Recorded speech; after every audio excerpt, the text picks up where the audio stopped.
Pessoa que nos assiste nesse momento também. Que os próximos domingos sejam domingos de intimidade, de um relacionamento mais profundo contigo. Nós pedimos que Teu Santo Espírito nos dirija na compreensão da Tua palavra, em nome de Jesus. Amém. Boa noite. Sejam bem-vindos à casa do Senhor, sejam bem-vindos a essa série que nós abrimos hoje, intitulada Cristianismo segundo Jesus. Nós esperamos que essa semana você comece descobrindo o que significa a experiência de entender o que é ser cristão segundo o próprio Jesus Cristo. Portanto, eu peço a você que, por favor, abra sua Bíblia no livro de Mateus, capítulo número 5, para a gente se deter apenas em um versículo. E esse versículo que vai nos dizer muitas coisas. A palavra inspirada de Deus pode dizer muitas coisas com poucas palavras. E veja o que diz em Mateus capítulo 5 e em versículo de número 3, como Jesus Cristo começa o seu discurso. Antes, é importante nós lermos o que vem antes. Veja o que diz o versículo 1. Ao ver as multidões, Jesus subiu ao monte. Ele se assentou e os seus discípulos se aproximaram dele. Então ele passou a ensiná-los. Versículo número 3, Jesus disse: bem-aventurados os pobres em espírito, porque deles é o reino dos céus. O título do nosso sermão de hoje começa com apenas uma palavra: pobreza. Cristo se posiciona diante de uma multidão e o seu discurso não vai ser curto. A sua pregação não vai ser em poucas linhas. Será em longas linhas. Esse é o discurso mais longo, mais profundo, mais amplo, mais prático, mais teológico de Jesus.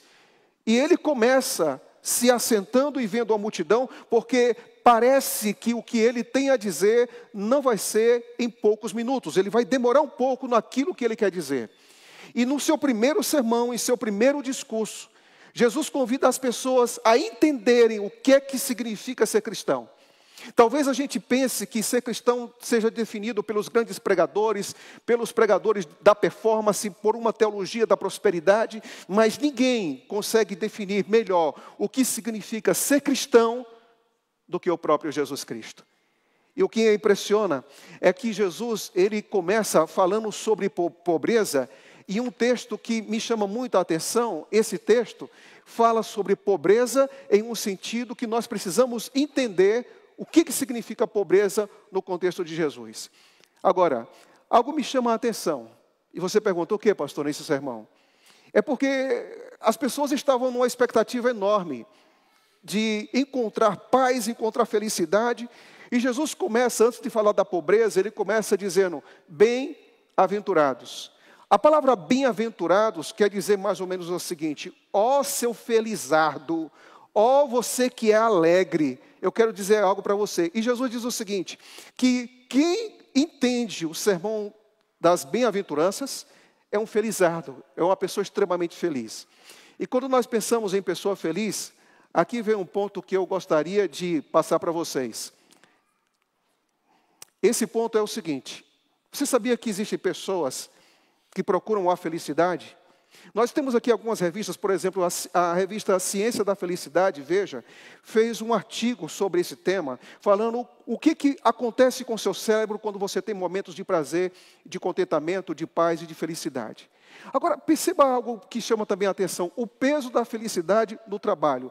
Na revista Você RH fala sobre como a felicidade pode ser desenvolvida no seu trabalho ou pode ser roubada no seu trabalho. E logo depois, felicidade é a química da felicidade, ou seja, o que acontece com o seu cérebro no que se refere a neurônios, sobre a participação dos neurotransmissores, sobre dopamina, quando você está feliz. Inclusive, existe algo que me chama muito a atenção, é que quando se fala de felicidade, existe um ranking no mundo. E esse ranking foi colocado algumas categorias para se declarar quais são os traços de um país feliz.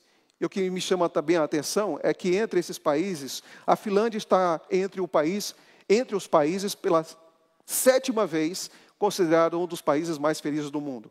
E aqui você tem os critérios, né? Os critérios que nós podemos encontrar são o seguinte: a pesquisa leva em conta informações como renda, saúde, liberdade, generosidade, ausência de corrupção para determinar a felicidade de um país. Só que Jesus começa seu sermão dizendo: eu quero que vocês sejam felizes.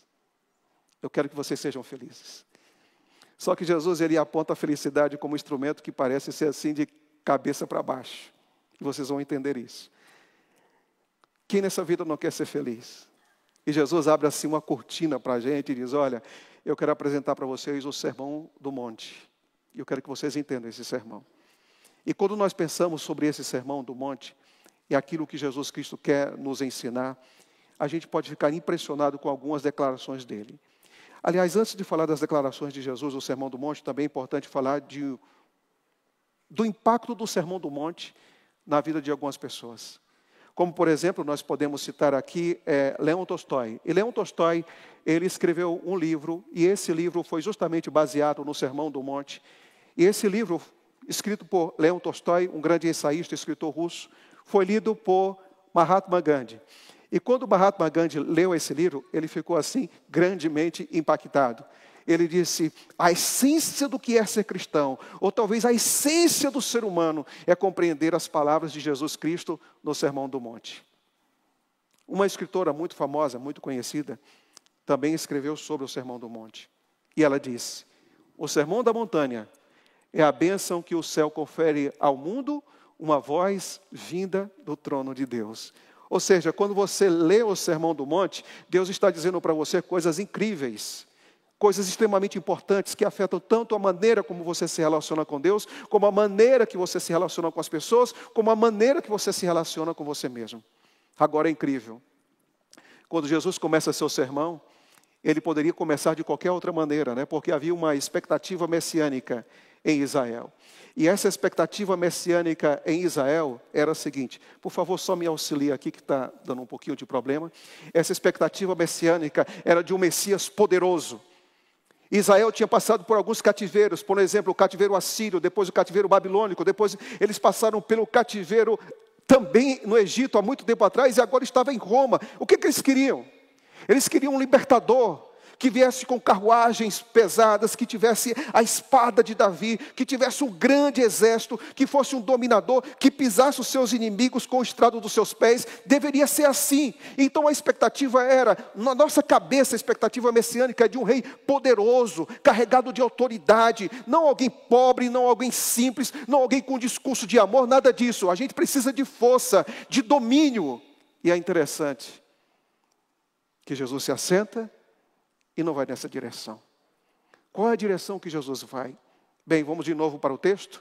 Mateus 5, versículo número 3. Veja o que o texto diz. Bem-aventurados os pobres de espírito, porque deles é o reino dos céus. Jesus, ele não passa a falar sobre poder. Ele passa a falar sobre pobreza.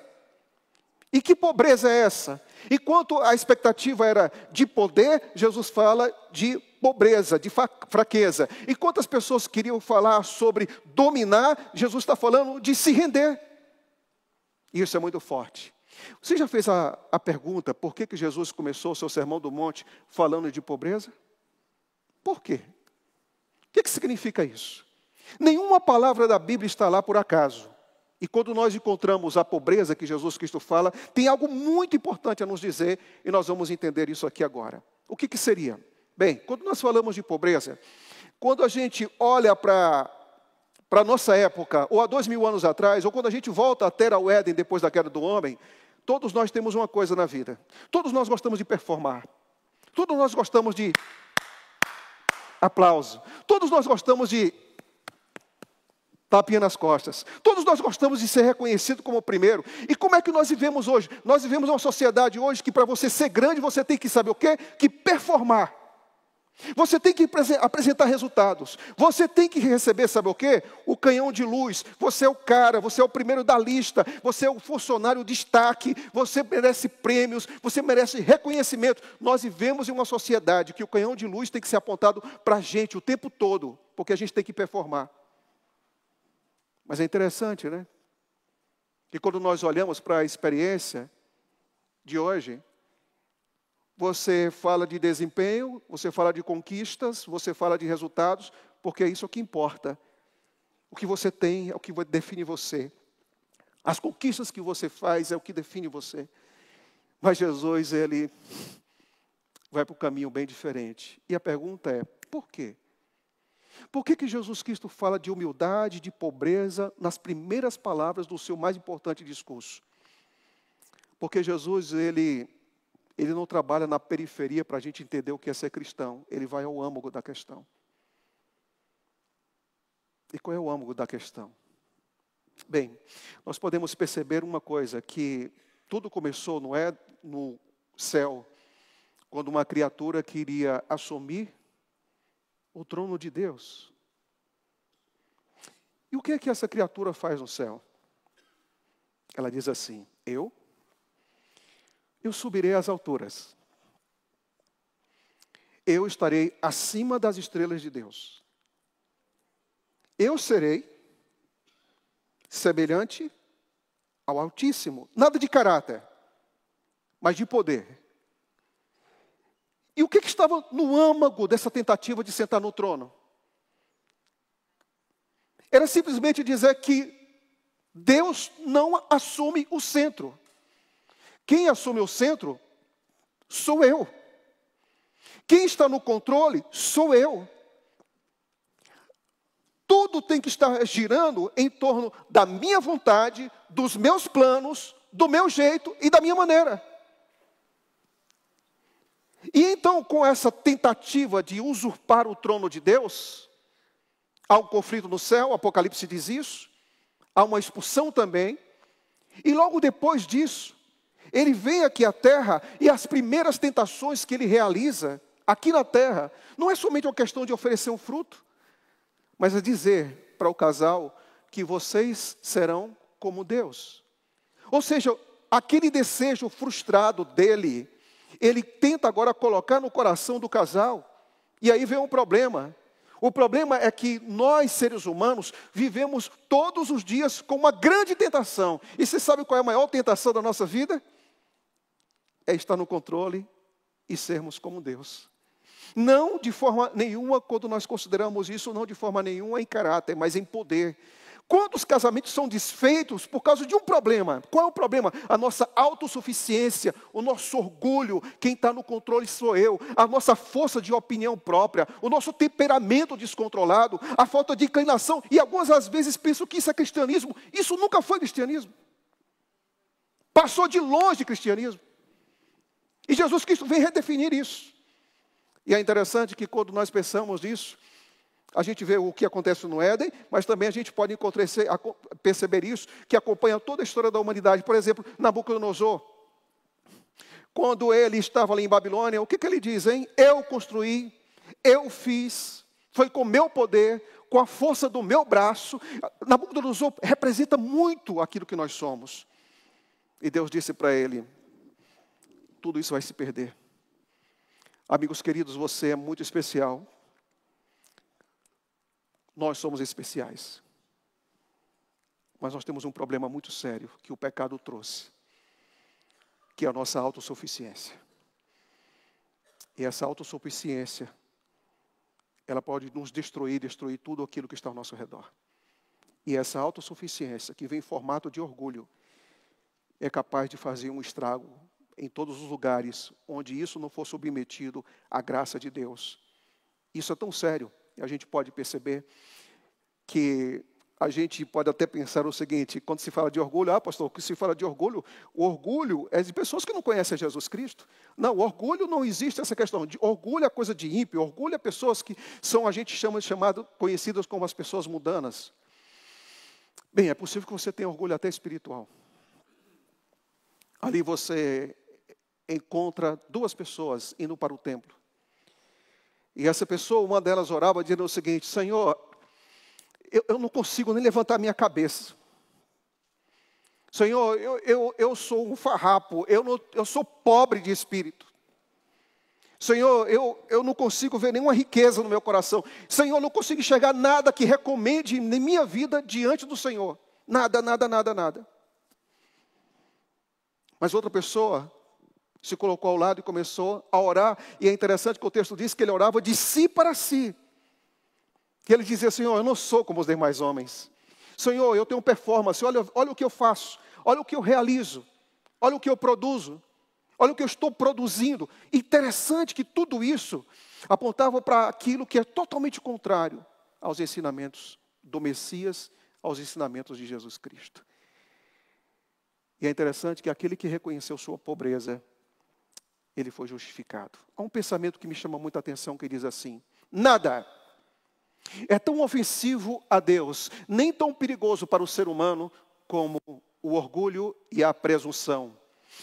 De todos os pecados, é o que menos esperança incute e o mais irremediável. Talvez você pense que o pecado mais irremediável é um problema sexual. Alguém tem um problema seríssimo sexual e essa pessoa está condenada. Você lembra da mulher adúltera? Perdoada e salva. Aí você diz assim, não, mas pessoas que cometeram assassinato, pessoas que tiraram vidas, pessoas que cometeram homicídio, matar é um grande pecado. É verdade. Mas você percebeu que tem muitos assassinos que vão entrar nas portas do céu, pelas portas do céu convertidos, como Moisés, como Paulo, como muitos outros? Aí você diz o seguinte, não, mas roubar é o grande problema. E sobre Zaqueu? As portas do céu estão escancaradas para um ex-ladrão chamado Zaqueu. Isso quer dizer que o pecado dos pecados, pecado predileto do diabo, é aquilo que é comum à sua própria natureza. E o que é mais comum à natureza do diabo? Sua própria autossuficiência, que arranca a capacidade de Deus governar, de Deus liderar. E você vai viver a vida toda com essa luta. Quem está no comando da sua vida?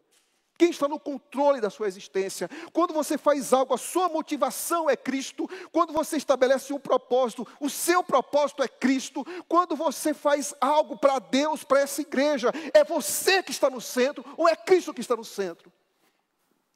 Parêntese. É terrível usar a igreja para se promover.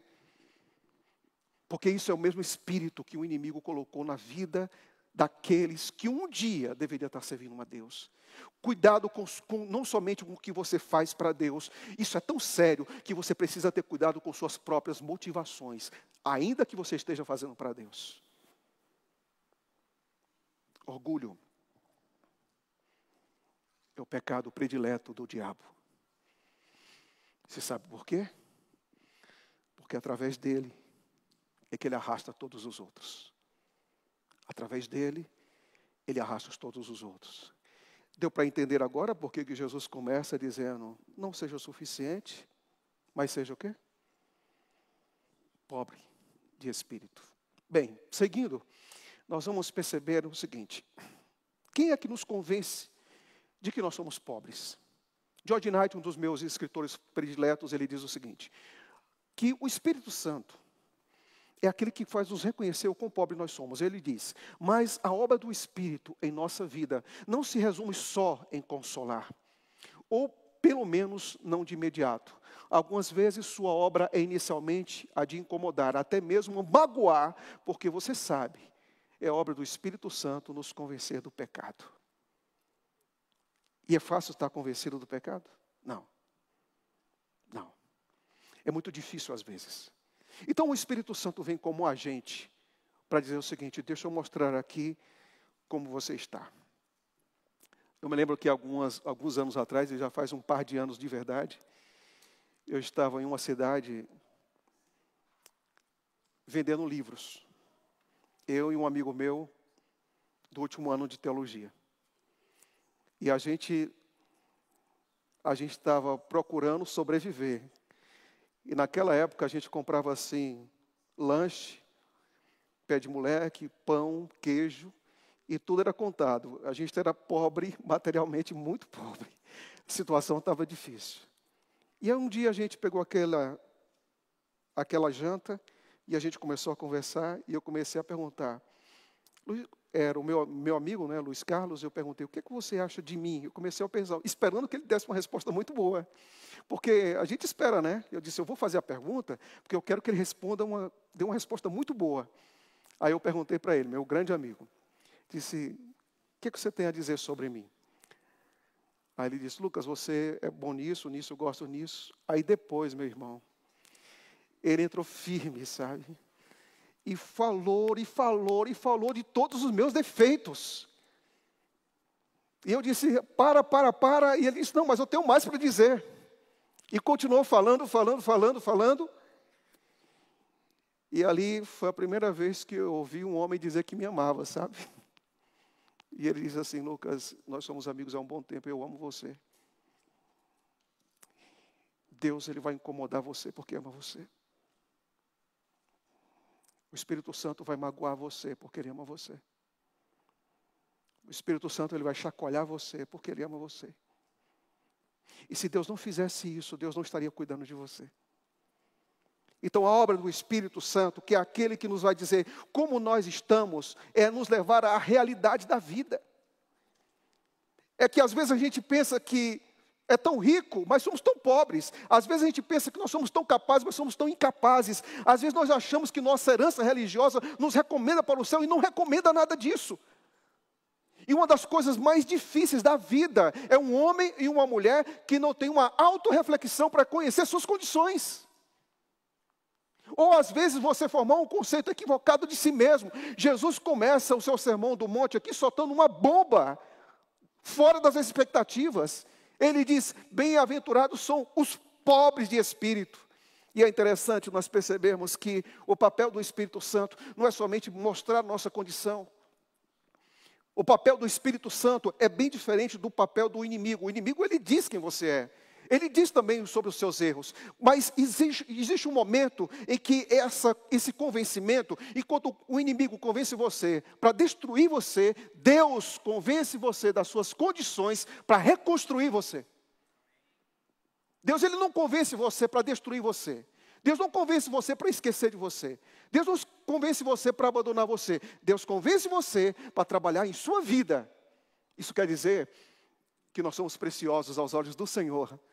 Porque se Ele não fizesse isso, a gente estaria abandonados e estaríamos destruídos. Por isso, quando nós pensamos no Espírito Santo, nós devemos considerar que a obra do Espírito Santo, pode seguir por favor, é nos levar à pessoa de Jesus Cristo. É a Ele, é a obra dEle.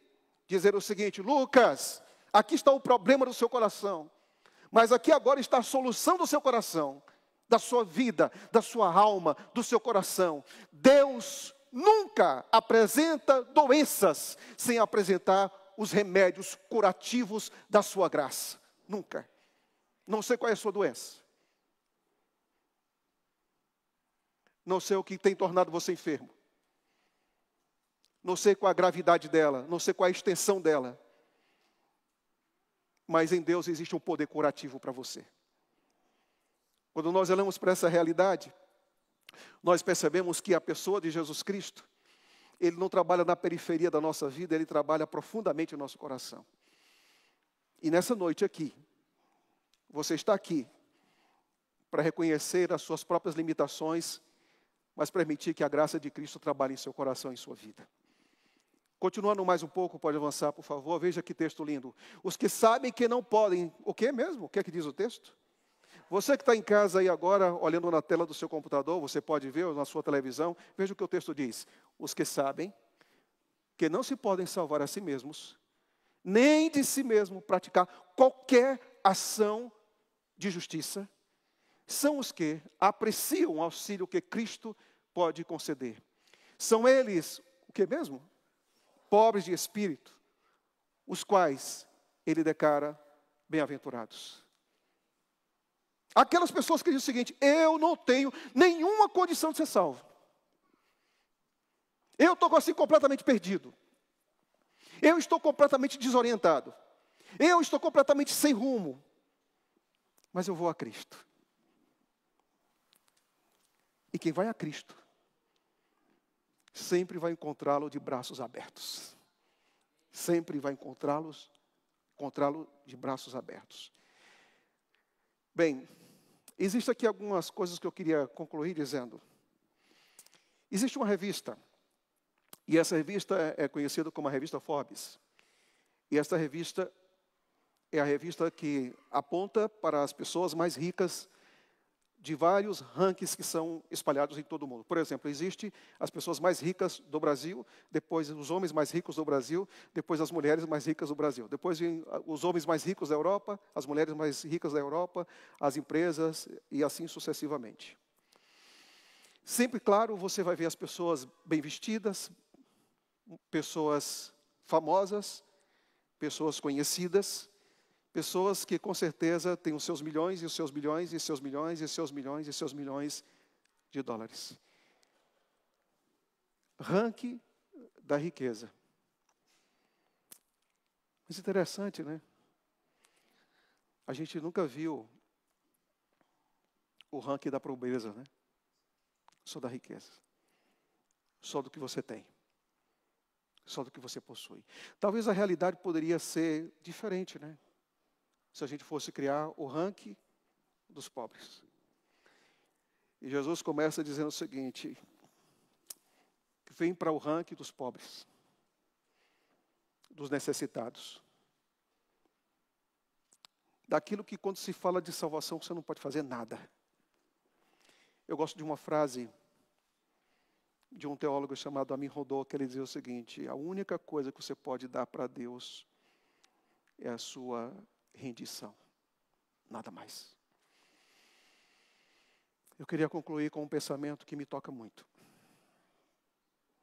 E quando eu li esse pensamento pela primeira vez, falou muito ao meu coração, e espero que fale ao seu coração também. E esse pensamento diz o seguinte: todos os que têm a intuição de sua profunda pobreza de alma, e veem que em si mesmos nada possuem de bom, encontrarão justiça e força, olhando para Jesus. Ele vos ordena que troqueis a vossa pobreza pelas riquezas de sua graça. Qualquer que tenha sido vossa vida, a sua vida passada, por mais desanimadoras que sejam vossas circunstâncias de hoje, presente, se você for a Jesus, exatamente como você é fraco, exatamente como você está incapaz e desesperado, Cristo, nosso Salvador, irá uma distância enorme. Porque as distâncias que você pode percorrer com os seus pecados, Cristo, Ele vai mais além. Porque era onde abundou o pecado, superabundou a graça. Em torno de vós lançará os braços de amor e as vestes de sua justiça. Ele nos apresenta ao Pai, trajados nas vestes brancas de seu próprio caráter. Nosso problema é caráter. Só que o campo de atuação de Deus é o nosso coração, e Ele é mestre de obras em reconstruir o nosso caráter. Mas você nunca vai sentir e experimentar a riqueza da sua graça se você não descobrir a pobreza de sua alma. Nós não somos tão bons quanto achamos que somos. Nós não somos tão capazes quanto nós achamos que somos. Nós não somos tão santos quanto às vezes a gente acha que é. A gente não é tão justo quanto às vezes a gente pensa que é. Nós não somos tão puros quanto nós achamos que somos. Nós não somos muitas vezes tão equilibrados quanto nós achamos que somos. Porque tudo o que somos vem dEle. Por toda a sua vida, Deus vai estar trabalhando no seu caráter. Por toda a sua vida, por toda a minha vida, Ele vai estar trabalhando em meu caráter. E eu preciso ir até Ele, me rendendo, me submetendo, dizendo: Deus, eu não tenho nada aqui. Deus, eu não tenho nada aqui. Deus, eu não tenho nada aqui. Deus, eu estou na minha pobreza completa, total e absoluta. Mas por favor, me aceita. Deus, tantas vezes eu tentei tomar conta da minha vida, escolhendo aquilo que eu achava que seria melhor, e não foi. Quantas vezes eu fiz coisas com a motivação errada, com o propósito errado. E Jesus Cristo diz assim: felizes são aqueles que reconhecem que são pobres de espírito. Quem vai a Cristo pobre vai ficar impressionado com as riquezas da sua graça. Quem for a Cristo pobre moralmente, Ele vai te tornar moralmente rico. Quem for a Cristo pobre em suas escolhas que não levam a nada, Ele é capaz de nos enriquecer e nos dar escolhas que vão nos satisfazer e vão glorificar a Ele próprio. O mais importante discurso de Jesus não começa pegando o ser humano e colocando no topo. O mais importante discurso de Jesus começa nos arrancando do trono da nossa suficiência. E não é fácil. Mas Ele diz, sabe o quê? Felizes. É mais ou menos como Jesus estivesse dizendo assim: eu vou começar com o discurso da infelicidade para que vocês sejam felizes. Eu vou começar com o discurso da infelicidade para que vocês sejam felizes. Outro dia, eu recebi uma notícia de um casal que estava se separando, muito querido. E quando vem essas separações, sempre o errado é o outro, né? Porque o orgulho faz isso na gente. O errado sempre é o outro. Sempre é o outro. E eu conversei com essa pessoa e orei por ela. E tem coisas que a gente pensa que são irremediáveis, né? Que não dá para construir mais, que cada um tem que ir por si, que cada um escolhe o seu caminho. Mas aqui foi cantado no início desse culto que Deus é capaz de ainda fazer milagres, né? E quando o Espírito Santo Ele visita, os dois reconheceram as suas respectivas pobrezas. Você sabe qual foi o resultado disso? Que esse lar, ele foi reconstruído. Não sei o que precisa ser reconstruído aí dentro de você, mas Jesus está aqui nessa igreja hoje, está aí perto de você em sua casa, querendo fazer algo extraordinário. O cristianismo não é definido por um pastor. O cristianismo não é definido por um coach. O cristianismo é definido por Jesus Cristo. E o verdadeiro cristianismo começa nos colocando para baixo, para depois nos fazer reinar com Ele para sempre, sentado em seu trono. Você crê nisso? Sejam bem-vindos ao mais importante discurso de Cristo, que nos traz felicidade. Que nos próximos domingos a gente possa crescer nessa intimidade com Jesus Cristo. Você crê nisso?